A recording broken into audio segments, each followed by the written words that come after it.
Hello दोस्तों, आज हम करेंगे चैप्टर फर्स्ट का एक इम्पॉर्टेंट क्वेश्चन जो हर बार पेपर में आता है।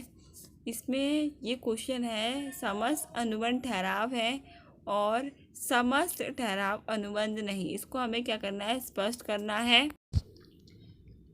इसे हमें बताना है कि ये क्यों नहीं होते।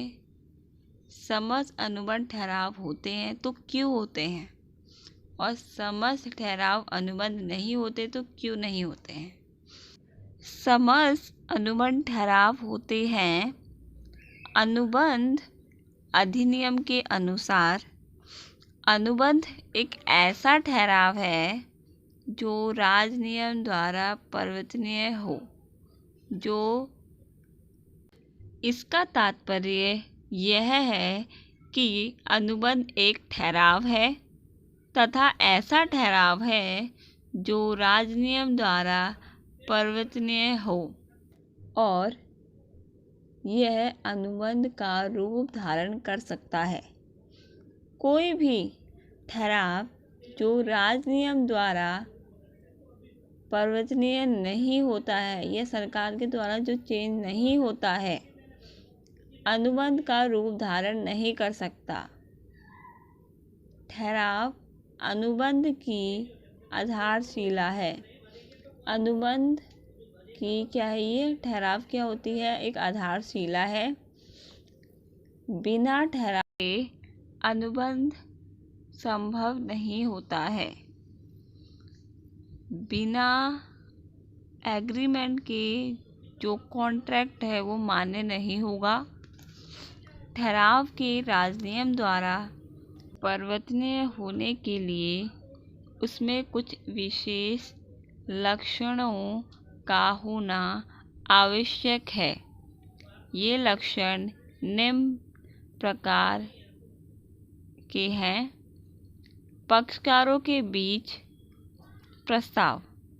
जो दो पार्टनर्स हैं या कोई भी दो पार्टनर्स हैं, उनके बीच में क्या ऑफर रखा गया है, पहला तो ये। दूसरा, स्वीकृति। दोनों की सहमति होना ज़रूरी है। अगर पहले व्यक्ति ने कहा है कि मैं तुम्हें अपना मकान बेचूंगा, तो उसमें जो दूसरा व्यक्ति है उसकी सहमति होना भी ज़रूरी है।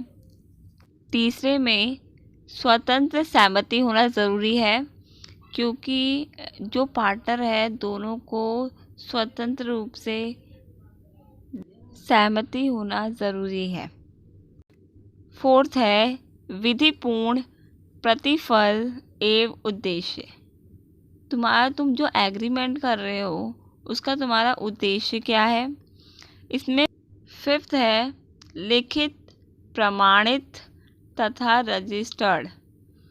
तुम जो एग्रीमेंट कर रहे हो तो उसमें लिखित रूप से होना ज़रूरी है। अब हम पढ़ेंगे सेकंड, समस्त ठहराव अनुबंध नहीं होते। सभी ठहराव अनुबंध नहीं होते। जो हमारे सारे जो हमारे कॉन्ट्रैक्ट होते हैं वो हमारे एग्रीमेंट नहीं हो सकते। ठहराव के लिए केवल दो बातों का होना ज़रूरी है। पहला, प्रस्ताव तथा स्वीकृति का होना आवश्यक है। मतलब ये है कि जो पहले व्यक्ति है, अगर वो ऑफ़र करेगा, अगर उसने ऑफ़र करा तो उसको एक्सेप्ट करना भी ज़रूरी है। तो इसमें दो बातों का होना ज़रूरी होता है। ठहराव के लिए वैधानिक उत्तरदायित्व का होना आवश्यक नहीं है। ऐसे ठहरावों का पालन राजनियम द्वारा नहीं कराया जा सकता है। मतलब जो ऐसे एग्रीमेंट हैं उनको सरकार के द्वारा नहीं करवाया जा सकता है, और यह पक्षकारों के विश्वास पर निर्भर करता है। ऐसे ठहराव निम्न प्रकार के हो सकते हैं, जैसे घरेलू पारिवारिक ठहराव, सामाजिक ठहराव जो समाज से रिलेटेड है, राजनीतिक ठहराव, व्यापारिक ठहराव जो व्यापार से रिलेटेड होते हैं। अगर आपको मेरी वीडियो अच्छी लगे तो लाइक करें, शेयर करें और चैनल को सब्सक्राइब करें।